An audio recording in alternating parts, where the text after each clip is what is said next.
ফাঁসি দিলি দেন, যা ইচ্ছা করেন, তারপরে ওই রাত নিয়ে কোনো উল্টোপাল্টা কথা বলবেন না। কেন বলবো না?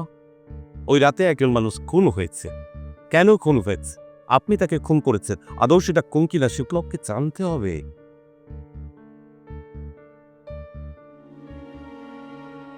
আপনাকে হেল্প করার জন্য আমার এখানে আসা। হ্যাঁ, কারণ আপনি যদি আমাকে সবকিছু খুলে না বলেন, আমি তো কিছু করতে পারবো না।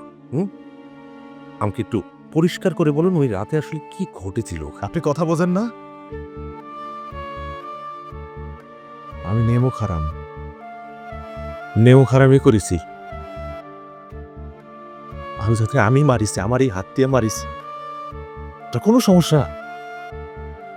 না, সমস্যা আমার না। তবে খুনটা যদি আপনি আত্মরক্ষার জন্য করে থাকেন, তাহলে হয়তো আপনি একটা সুযোগ পেতে পারেন। আমিও আমার মতো করে আপনাকে সাহায্য করতে পারি।